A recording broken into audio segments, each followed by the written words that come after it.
Itu kita sebut sebagai hikmah. Hikmah. Ketika kita menjalankan satu perintah itu di balik itu pasti ada hikmah.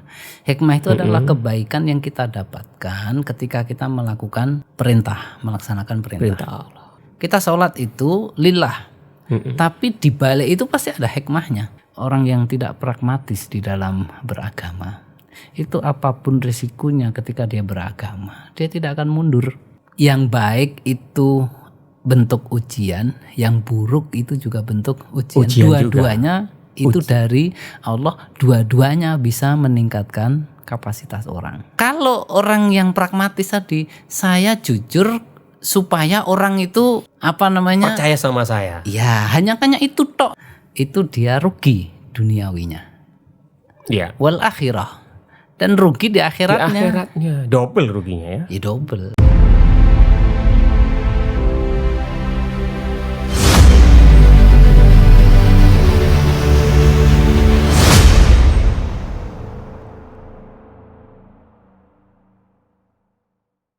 Khasirat dunia wal akhirah, sepakat ya, berarti orang yang pragmatis dalam beragama itu dia rugi duniawinya. Iya. Wal akhirah, dan rugi di akhiratnya. Di akhiratnya double ruginya ya. Ya double, rugi di dunia, rugi di akhirat. Saya kira kalau penjelasan dari kerugian di akhirat itu sudah jelas ya. Ayat ini sebetulnya untuk orang yang beriman atau keseluruhan? Kan gini ya, ini yang dipotret seluruh manusia. Seluruh manusia. Ya? Seluruh manusia. Oke. Maka kalau kita beragama itu jangan pakai madhab pragmatisme. Iya. Gitu. Terus madhabnya seperti apa? Memang ada ini, Sa? Ada lah. Gimana itu gimana? Madhab itu cara pandang. Iya. Cara pandang beragama. Jadi masuklah ke dalam agama ini secara total kan. Ya kan? Oke. Nah terus secara praktek. Secara praktek. Orang itu, hampir semua orang ya, itu tidak ada yang bisa masuk ke dalam seluruh ajaran Islam. Pasti ada sisi-sisi dari ajaran ini yang terlewat. Renungkan itu. Iya. Tapi bukan berarti mengingkari atau menafikan ayat yang satu dengan yang lain. Iya. Kan gitu maksudnya kan. Hanya mungkin tidak semua bisa dikerjakan misalnya. Tidak semua bisa dikerjakan. Atau yang ada yang kelewat mungkin begitu ya. Pasti. Iya. Bukan mungkin pasti. Ya itu. Oke, tapi kan bukan kesengajaan mungkin. Iya. Atau mengingkari dan lainnya gitu. Orang yang punya madhab pragmatisme di dalam beragama itu di akhirat itu juga tidak mendapatkan apa-apa. Karena Allah itu hanya akan memberi balasan bagi orang yang melakukan sesuatu karenanya. Yang disebut dengan lillah. Lillah. Itu. Artinya lillah? Lillah itu hanya karena Allah. Bukan karena unta yang gemuk. Bukan karena tadi itu kalau di hadis mendapatkan istri, bukan karena dipek mantu siapa gitu. Tapi syaratnya harus ada aktivitas atau amal kan? Iya. Kan ada landasannya, ada amalnya. Jadi amalnya ini landasannya apa? Iya. Jangan sampai nggak beramal tapi lillah. Loh, apanya yang lillah? Ya karena nggak beramal itu. Enggak. Lillah itu artinya saya beramal karena Allah. Kalau tidak beramal, saya tidak beramal karena Allah. Nah gimana itu? Gak tahu, saya juga bingung. Nah, beramal karena Allah, maka disitulah ada balasannya. Balasan itu yang disebut dengan kemenangan di akhirat, kebahagiaan di akhirat. Dzalika huwal fauzul kabir. Dzalika huwal fauzul mubin. Seterusnya begitu. Tapi balasannya di akhirat saja apa di dunia juga? Nah, orang yang benar cara beragamanya. Jadi kalau konteksnya ini adalah berarti lawannya pragmatisme. Berarti lawan dari pragmatisme itu ya lillah itu. Lillah. Wa budullaha mukhlisina lahud. Menyembahlah kalian kepada Allah lahu mukhlisina lahu. Ikhlas karena lahu karena Allah. Karena Allah.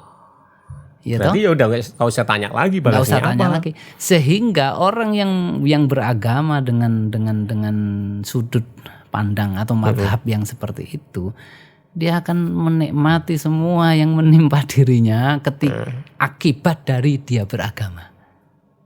Iya. Yang itu yang disebut tidak di pinggiran, dia berada di tengah, di pusat dari agama. Bisa disebut dengan totalitas ya. Totalitas beragama. Dia tidak ada di pinggir. Kalau pinggiran gampang lompat dia. Orang kalau gini beribadah atau beramal, dia yakin bahwa Allah akan membalas, ya kan? Di akhirat tadi.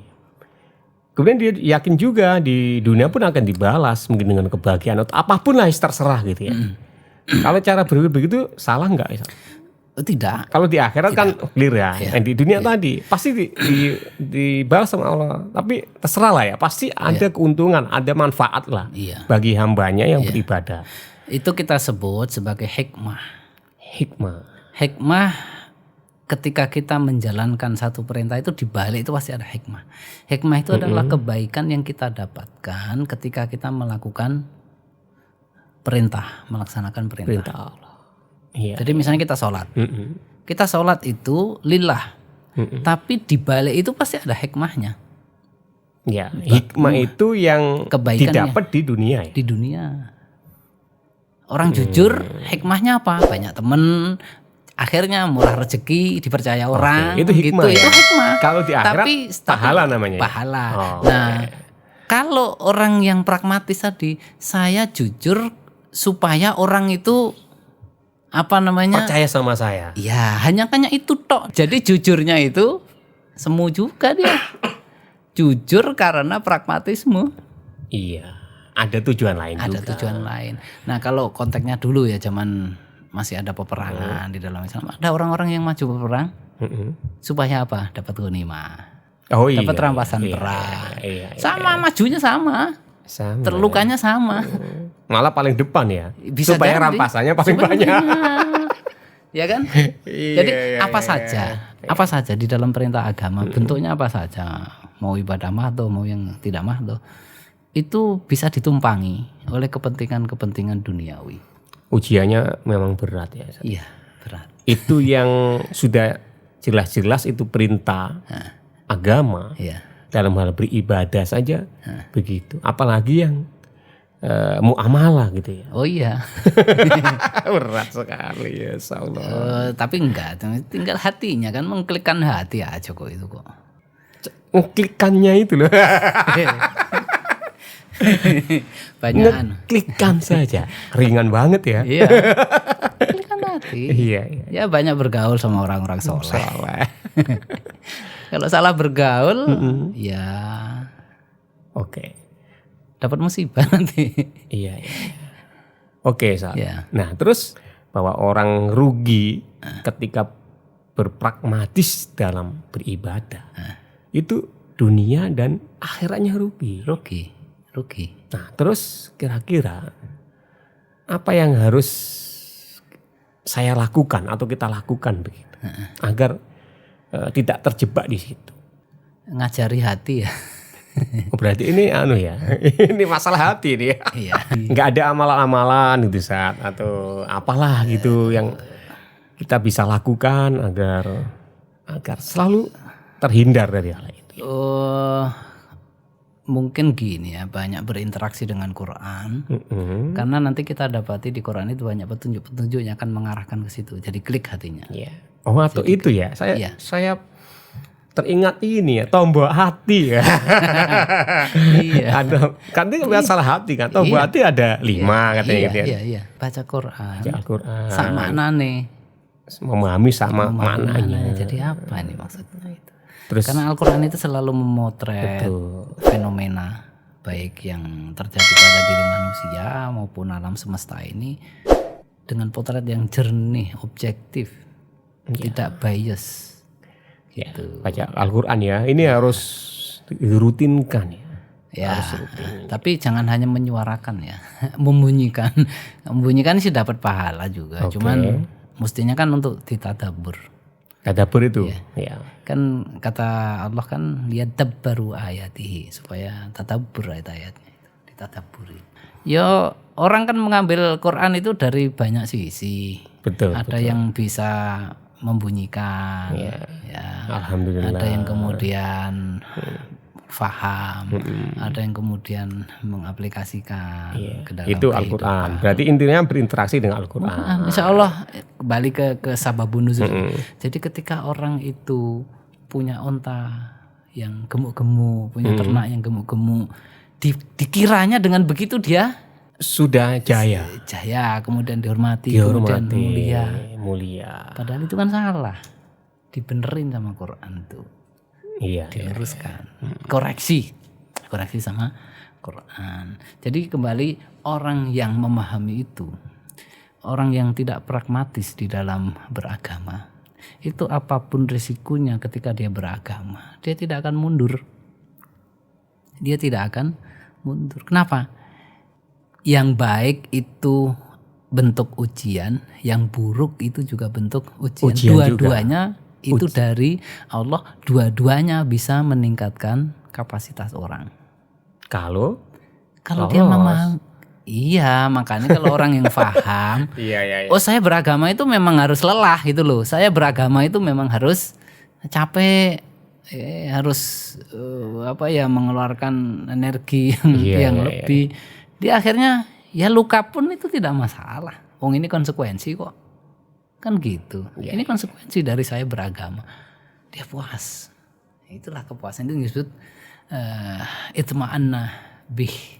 Dan di dalam ayat yang lain misalnya dalam surat Al-Anbiya ayat 35, kullu nafsin dha'iqatul maut wa nabluukum bisyarri wal khairi fitnah.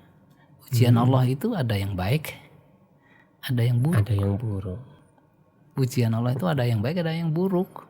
Ada yang diuji dengan yang baik malah nggak lulus, diuji dengan yang buruk malah lulus. Itu nggak punya apa-apa dia rajin ke masjid.